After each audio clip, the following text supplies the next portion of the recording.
আমার ভাইকে যিনি হত্যা করেছেন তাকে আমি স্বাধীনভাবে ঘুরতে দেখছি আমাদের রাজপথেই। তারা আবার গা নাড়া দিয়ে বসেছে এবং আমাদের মনে হয় এরকম নেতাকর্মীরাই তাদের পিছনে আছে।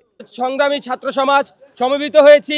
আমার ভাই, আমাদের ভাই বোন, আমাদের সহযোদ্ধারা রাজপথে রক্ত দিয়েছে আমাদের স্বাধীনতা কায়েমের জন্য। এই স্বাধীনতা কায়েম করতে গিয়ে যারা শহীদ হয়েছেন, যারা নিজের জীবন ত্যাগ করেছেন, যারা জীবনের মায়া ত্যাগ করে রাজপথে নেমেছিলেন, তাদের সুষ্ঠু বিচারে আমরা কতটুকু সোচ্চার।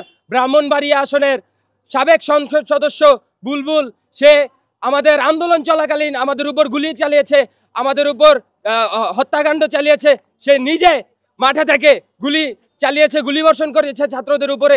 এমনকি সে হাজার হাজার লোক দিয়ে, হাজার হাজার ছাত্রলীগের নেতাকর্মীদের দিয়ে, যুবলীগের নেতাকর্মীদের দিয়ে আমাদের উপর হত্যাকাণ্ড, আমাদের উপর হামলা চালিয়েছে। তার গ্রেফতার কেন এখনো হলো না? এখনো কেন তিনি বাইরে ঘুরে বেড়াচ্ছেন? এখনো কেন তিনি আমাদের চোখের সামনে পড়ছেন? আমার ভাইকে যিনি হত্যা করেছেন তাকে আমি স্বাধীনভাবে ঘুরতে দেখছি আমাদের রাজপথেই।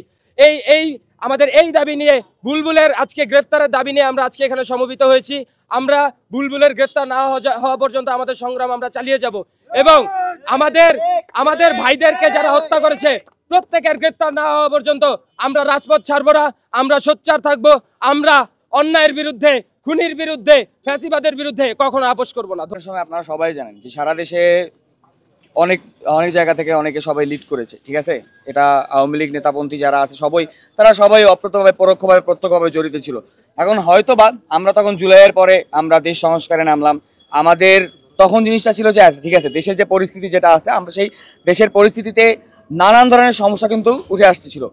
আমরা ঠিক আছে, কিন্তু তারা যে গা ঢাকা দিয়েছিল, তারপর তারা যে নানান জায়গায় পালিয়ে বেরিয়েছিল, আমরা ওই হিসাবে আমাদের যে প্রশাসন সেই হিসাবে কিন্তু তাদেরকে ভালোভাবে তারা খুঁজে রাখছিল। কিন্তু বর্তমানে আমরা যে দেখতে পাচ্ছি যে ছাত্রলীগ আবারও সুন্দর মতন তারা আবার গা নাড়া দিয়ে বসেছে এবং আমাদের মনে হয় এরকম নেতাকর্মীরাই তাদের পিছনে আছে। এইরকম বুলবুলের মতন যে আরো নেতাকর্মী যারা আছে তারা পিছন থেকে তাদেরকে লিড দিচ্ছে, যে সেই কারণেই তারা আরো এত জোর পাচ্ছে। অবশ্যই তো আমরা চাচ্ছি, যেহেতু জুলাই আন্দোলনের পিছনে তাদের একদম প্রত্যক্ষ এবং পরোক্ষভাবে তার খুব ভালোভাবে আপনারা যদি খোঁজ খবর নিতে পারেন, তার খুব বড় অবদান ছিল।